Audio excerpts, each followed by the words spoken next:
वृत्त एवं स्पर्श रेखा, उस पर मैंने आप लोगों को कई प्रमेय बता दिए थे। ठीक है, उसी में आगे बढ़ते हैं हम लोग। ये भी एक प्रमेय है, इसका कथन आप लोगों को अच्छे से याद रहना चाहिए। हाँ, एक चीज मैं ये बोलूंगा कि आपको सारे जो सिद्ध करने के तरीके हैं एक ही जैसे लगेगा, इसमें आप लोगों को गड़बड़ाना नहीं है। बड़े ध्यान से रखना है कि हमारे जो 4 नियम है सर्वांग समता को सिद्ध करने के लिए, उसको हम क्या करेंगे, अच्छे से जानेंगे। और यहां पर जितने भी तरीके से बन रहे हैं उन सब तरीकों में थोड़ा सा अंतर रहता है, लेकिन अंतर का मूल पॉइंट जो रहेगा वो आपको 6 जो हमारे पास पॉइंट रहते हैं, 3 कोण और 3 भुजाएं, इसी पर ध्यान देना है। चाहे उसमें कोई भी विधि से सिद्ध होता है, उसमें से 4 विधि में से कोई भी है, उसमें घबराना नहीं है या उसको उल्टा पुल्टा लिखना नहीं है हड़बड़ी में। बड़े आराम से आप 3 पॉइंट चुनिए दोनों त्रिभुज में से, और जब सर्वांग सम हो जाता है तब हम लोग उसको सर्वांग सम अभिग्रहिता से, यानी कि सीपीसीटी का जो लिखते हैं कारण दे करके, उससे हल करना है तो हमारा बड़े आसानी से हो जाता है। यानी कुल मिला के हमको अभी तक 4 ही पॉइंट करते आ रहे हैं। ठीक है, अब देखिए यहाँ पे जो लिखा गया है, वृत्त के केंद्र से जीवा पर डाला गया लंब जीवा को समद्विभाजित करता है। प्रमेय को अच्छे से समझ लीजिए ताकि आपको याद रहे। वृत्त के केंद्र से, यानी कि हमारे पास एक वृत्त है, देखते रहिए, मैं यहाँ पर एक वृत्त बना रहा हूं। यहाँ पर ये वृत्त है, इसका केंद्र हो गया ये, इसका केंद्र को वो नाम दे देते हैं हम लोग। वृत्त के केंद्र से जीवा पर डाला गया है लंब। जीवा आप चाहे तो ऐसे बना लें, ऐसे बना लें, उससे कोई फर्क नहीं पड़ता। तो हम लोग नीचे बनाते हैं तो हमको ऐसा लगता है कि हमको ये आधार जैसा दिख रहा है, और हम इस तरह से इसको देखने में भी हमको सुविधा लगता है। तो ये हो गया इसकी जीवा। इस पर डाला गया लंब, ध्यान से देखिए, इस पर क्या डाला गया है, लंब डाला गया है। यानी कि यहां से एक इस तरह से अगर हम डालेंगे, ये लंब हुआ। लंब हुआ माने ये कितना अंश का है, 90 अंश का है। पहले से दिया गया है कि ये 90 अंश का है। जीवा को समद्विभाजित करता है। ये हमारी जीवा है ए बी, और इसका नाम हम लोग एम दे देते हैं। चलिए, ये जो यहाँ पर लंब आया एम दे दिए, और यहां पर अब सिद्ध क्या करना है, समद्विभाजित करता है, यानी कि एम बराबर एम बी सिद्ध करना है। ठीक है, आ रही है बात समझ में। तो हमारा जो प्रमेय था क्या था, देखिए ध्यान से, वृत्त के केंद्र से जीवा पर डाला गया लंब, लंब ने 90 अंश वाला, ठीक है, जीवा को समद्विभाजित करता है। यानी कि एम, ध्यान से देखते रहिए, यहां से यहां तक की जो दूरी है और यहां से यहां तक की जो दूरी है, दोनों बराबर है, इसका कहना यह है। यानी कि हमको सिद्ध क्या करना है, उसको पहले लिख रहा हूं। देखिए, कुछ चीजों को पहले लिखना तो आपको क्रम से है, लेकिन मैं पहले इसलिए लिखता हूं कि उस पॉइंट पे हमारा दिमाग क्लिक करना चाहिए कि हमको सिद्ध क्या करना है, दोनों जीवा का ये मध्य बिंदु है, सीधा सीधा है ना। इसका मतलब क्या हुआ, सिद्ध करना है एम बराबर एम बी समद्विभाजित करता है। एम बिंदु जो है ए बी का मध्य बिंदु है। ठीक है, तो इस तरह से जो सिद्ध करना है ये हमारा हो गया। अब जो दिया है उसको लिख लेते हैं, चूंकि हम लोग बार बार उसी को पढ़ रहे हैं। क्या है, दिया है, क्या दिया है, वृत्त दिया है। देखिए, सर्कल, आर रेडियस और ओ केंद्र वाला एक सर्कल दिया हुआ है में, उसमें और क्या दिया हुआ है, ध्यान से देखिए, यहाँ पे जीवा पर डाला गया लंब, लंब दिया गया है, यानी कि ओ एम। ध्यान से देखते रहिए, बहुत शॉर्टकट में लिख सकते हैं आप। ये लंब है का चिन्ह है, ओ एम लंब है किस पर, ए बी पर। इतना दिया है हम लोगों को, ये जो वृत्त है उसमें ओ एम लंब है ए बी पर, इतना ही दिया है। ठीक है, तो इतना दिया है, इसी से हम लोग ले लेंगे। देखिए यहाँ पे छिपा हुआ है, आप लोग केयर कीजिए, आर त्रिज्या भी दिया हुआ है, यानी कि इसके सारी त्रिज्याएं जो है वो दिया हुआ है। भले हमने यहाँ पे खींचा नहीं अभी, चलिए खींच लेते हैं उसको। ठीक है, यहाँ पर देखिए ओ ए जो है ये हमारी त्रिज्या है, और यहाँ से ओ बी भी त्रिज्या है। ये हमने इन दोनों को मिला दिया है ना, ये त्रिज्या है, ये भी त्रिज्या है, दोनों बराबर होंगे, स्वाभाविक है। ठीक, अब हम इसको जो रचना की है उसको भी थोड़ा सा लिख लेते हैं कि हमने कुछ रचना किया है। रचना क्या किया है, देखिए ओ ए तथा ओ बी को मिलाया, ओ बी यानी कि ब्रैकेट में लिख दीजिए, आपको याद रहना चाहिए, त्रिज्या को मिलाया। अब आप लोग देख रहे हैं कि मिलाने से हमको 2 त्रिभुज दिख गए। स्पष्ट हो गया, ये लाइन से इधर एक त्रिभुज, इस लाइन से उधर एक त्रिभुज, दोनों समकोण त्रिभुज हैं। मिलाने से हमको क्या मिला, समकोण त्रिभुज, समकोण त्रिभुज। ध्यान से देखते रहिए, कौन कौन सा, ए ओ एम। देखिए त्रिभुज ए ओ एम दिख गया, उसी तरह से दूसरा त्रिभुज तथा समकोण त्रिभुज बी ओ एम। इन दोनों त्रिभुज को हमने चुन लिया। अब यहाँ पर देखिए दोनों त्रिभुज को चुन लिए, जैसा चुनते हैं अब उसमें से हमको क्या करना है, 3 पॉइंट देखना है, देखना आना चाहिए हम लोगों को। क्या देखना आना चाहिए कि इसके 3 भुजाएं, संगत भुजाएं कौन कौन से बराबर है, या संगत कोण कौन कौन से बराबर है। ये अगर हम देखना सीख गए हैं तो यहाँ पे इजी है, जस्ट लिखूंगा फटाफट हो जाएगा। आप ध्यान से देखिए, अब चित्र में देखिए OA बराबर OB, OA बराबर OB खोज लिए हमने, ठीक है। OA बराबर OB है, क्यों है ये, चूंकि ये आर्क त्रिज्या है और दोनों त्रिज्या बराबर होते हैं, ज्यादा लिखने की जरूरत नहीं है। उसके बाद देखिए और कुछ मिल रहा है क्या, देखिए ये यहाँ पर देखिए, मैं चित्र में बता देता हूं, बड़ी इजी हो जाएगी।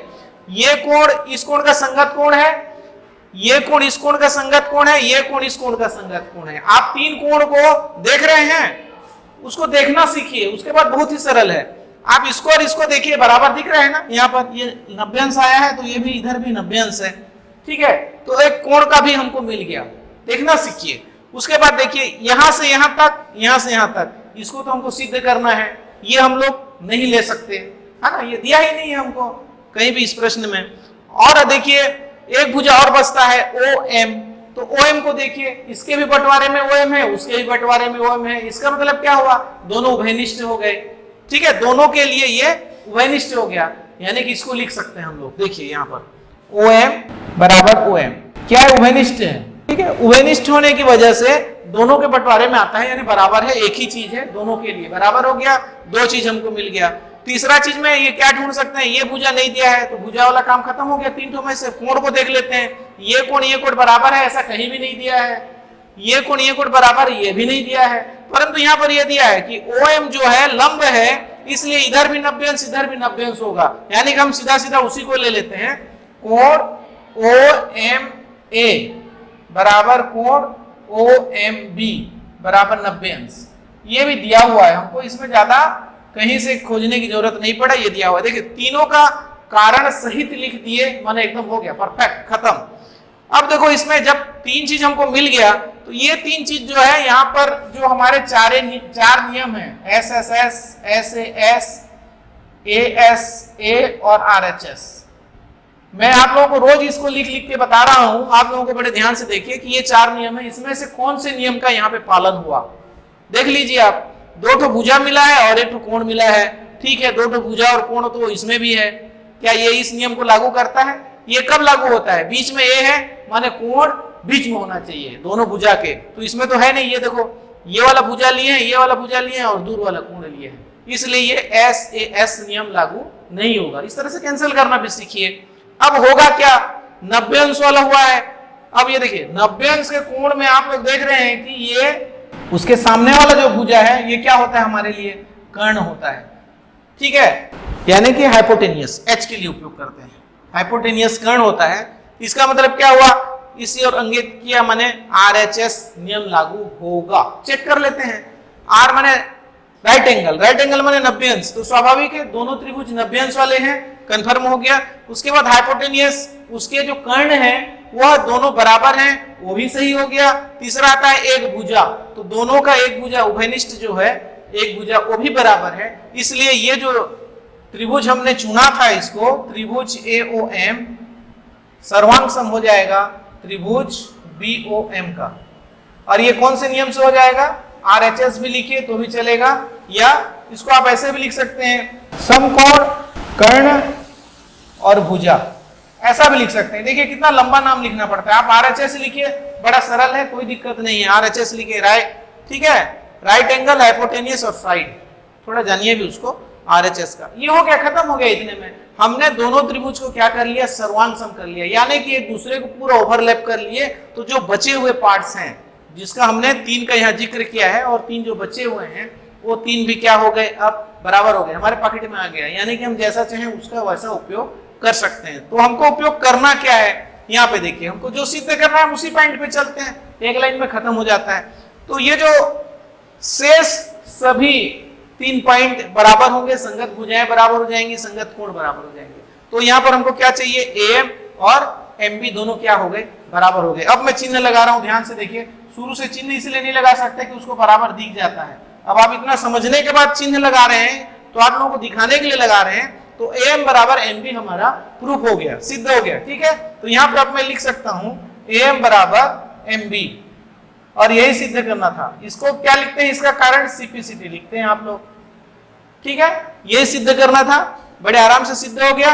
ऐसा ही हमको आगे के प्रमेय को भी करना है। ठीक है, तो यहाँ पे लिखा हुआ है एक वृत्त के केंद्र, तो मैंने एक वृत्त बना लिया, उसका केंद्र बना लिया, और जीवा के मध्य बिंदु, जीवा बना लिया, उसका मध्य बिंदु ले लिया। केयर करते रहिए, ये हो गया A, ये हो गया B, ये हो गया M। अब इसको मध्य बिंदु ले चुके हैं, इसलिए हम यहां पर पहले चिन्ह लगा देंगे कि AM बराबर MB, ये दिया हुआ है।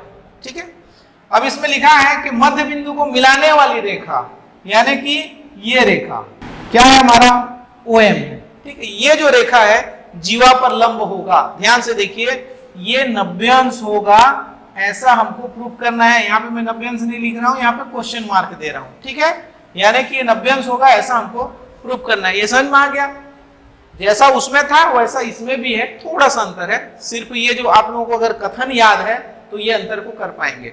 तो इसमें फिर से एक बार कथन देखिए, एक वृत्त के केंद्र से जीवा के मध्य बिंदु M को मिलाने वाली रेखा उस जीवा पर लंब होता है, ये हमको सिद्ध करना है। ठीक है, बहुत ही सरल, ध्यान से देखते रहिए।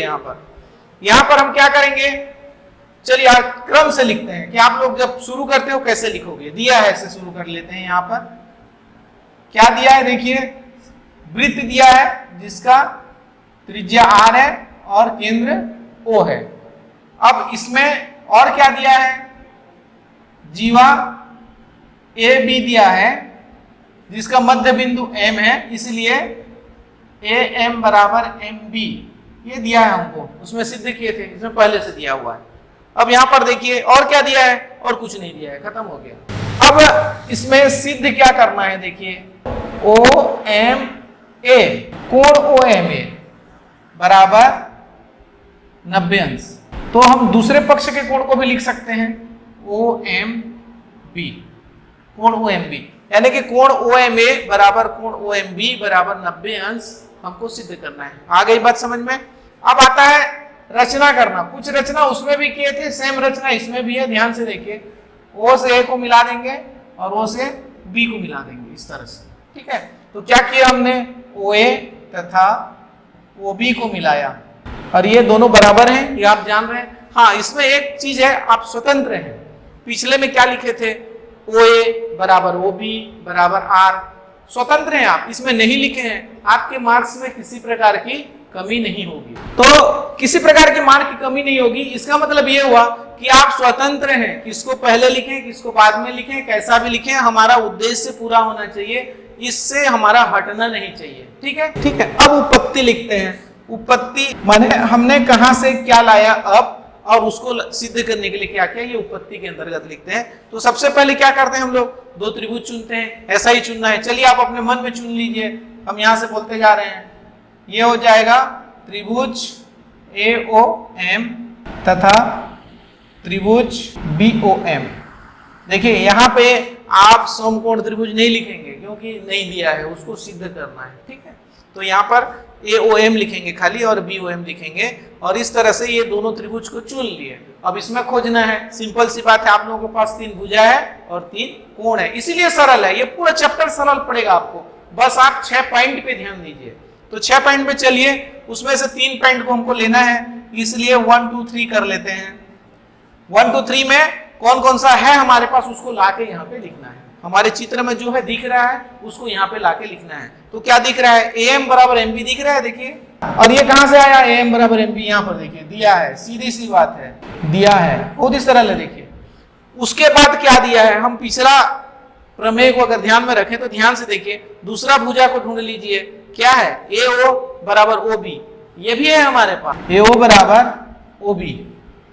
ठीक है, ये कहां से आ गया भाई, ये भी आ गया, कहां से, त्रिज्या से। त्रिज्याएं बराबर होती हैं R।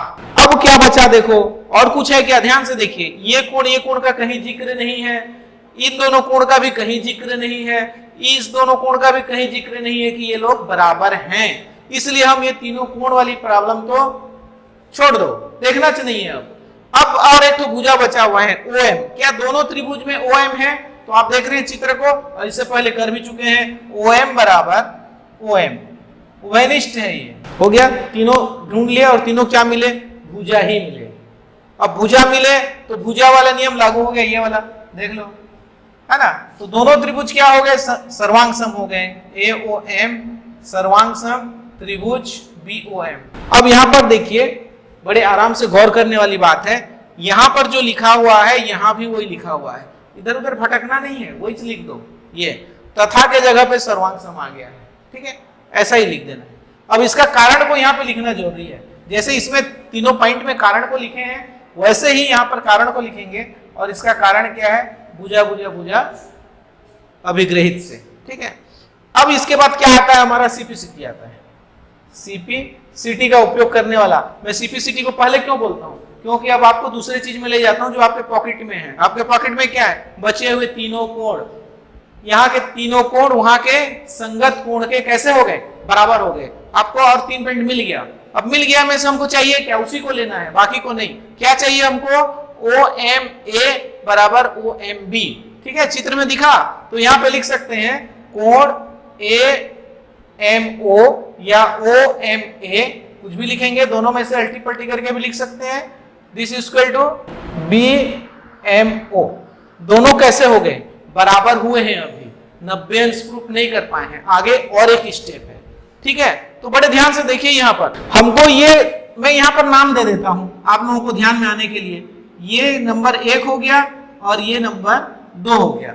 1 नंबर का कोण और 2 नंबर का कोण, दोनों कैसे हैं? बराबर है। यहाँ पर देखिए, चलिए संकेत के लिए लिख लेते हैं, आप लोगों को लिखना नहीं पड़ेगा, लेकिन कोण 1 बराबर कोण 2, ठीक है, खाली समझने के लिए कि हम बार बार वहां पर जाएंगे, बोलेंगे, उसको समझना है। कोण 1 बराबर कोण 2। बड़े ध्यान से देखिए, आपको मैं इस चित्र से हट के अलग से थोड़ा सा बता देता हूं, आपको फट से नॉलेज हो जाएगा। ये एक रेखा है, यहाँ पर एक कोण है, ऐसा वाला भी आप लोग कई बार पढ़े, ऐसा ही स्थिति है। देखो यहाँ पर क्या है? यहाँ पर बनने वाला कोण कितने अंश का होता है? 180 अंश का होता है ना। रिजु रेखीय कोण जिसको बोलते हैं, या सरल रेखा के एक ओर बनने वाले, जैसे ये सरल रेखा है, इसके एक ओर बनने वाले कोण कैसे होंगे? 180 अंश के होते हैं, ठीक है। तो यहाँ पर इन दोनों कोणों का योग 180 अंश होगा, उसका उपयोग करेंगे हम लोग, ठीक है। तो यहाँ पर देखिए, अब मैं शॉर्टकट में लिखता हूं, एंगल 1 प्लस एंगल 2, दोनों कोण को हमने जोड़ दिया।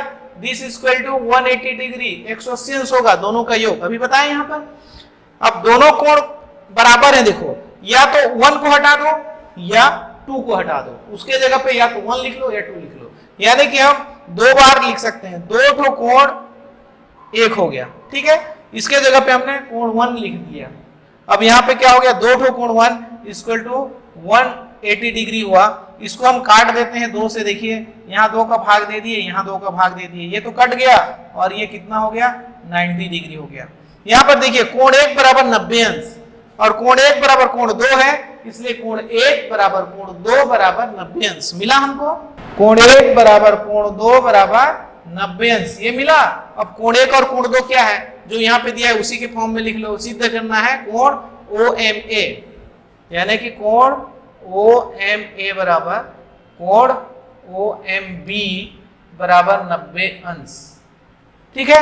इस तरह से देख रहे हैं कि आपने सिद्ध कर लिया। देखिए, यहाँ पे एक स्टेप हम लोगों को ज्यादा लेना पड़ा। क्या लेना पड़ा? CP/CT के बाद इतना थोड़ा सा ज्यादा करना पड़ रहा है हम लोगों को। इस बात को ध्यान में रखिए कि एक वृत्त के केंद्र और जीवा के मध्य बिंदु को मिलाने वाली रेखा जीवा पर लंब होता है। जब ये 90 अंश हो जाता है तब ये लंब हो जाता है। यानी कि यहाँ पर सिद्ध क्या करना है हम लोगों को? ध्यान से देखिए, दोनों बराबर हैं। और ये भी सिद्ध कर सकते हैं। अब सिद्ध करना में लिख सकते हैं OM लंब है AB पर। निष्कर्ष तो यही निकला, OM लंब है AB पर। ये लिखोगे तो और ज्यादा अच्छा है, OM लंब है AB पर। हमको वास्तव में ये सिद्ध करना था, हम उसको परिवर्तित रूप में ये मान लेते हैं। तो आप दोनों लिखिए और अच्छा है। तो चलिए हम कुछ प्रश्नों को अब देख लेते हैं। जैसे कि एक प्रश्न यहाँ पे मैं लिख देता हूँ आप लोगों के लिए, और प्रश्न को लिखने से पहले मैं उसको चित्र के रूप में आप लोगों को समझाते हुए लिखता हूँ, तब आप लोगों को क्या हो जाएगा? अच्छे से समझ में आ जाएगा। जैसे कि हमारे पास ये एक चित्र है, इसको बड़े ध्यान से देखिए। इस चित्र में हमारे पास इस तरह से 2 जीवाएं हैं, A, B और C। दोनों जीवाएं बराबर हैं। ये प्रश्न के रूप में कैसे परिणत होता है मैं आपको बताऊंगा, पहले चित्र में समझ लीजिए। और ये केंद्र पर, ये केंद्र O है और यहां पर जो है एक जीवा जो है यहां पर 40 अंश का कोण बनाया है। कितने अंश का? 40 अंश का कोण बनाया है। तो यहां पर ये दूसरा जो जीवा है BC जो AB के बराबर है, ये यहाँ पे कितने अंश का कोण बनाएगा? आप लोगों के दिमाग में आ चुका होगा, है ना? कितने अंश का कोण बनाएगा? वो भी 40 अंश का बनाएगा। क्यों?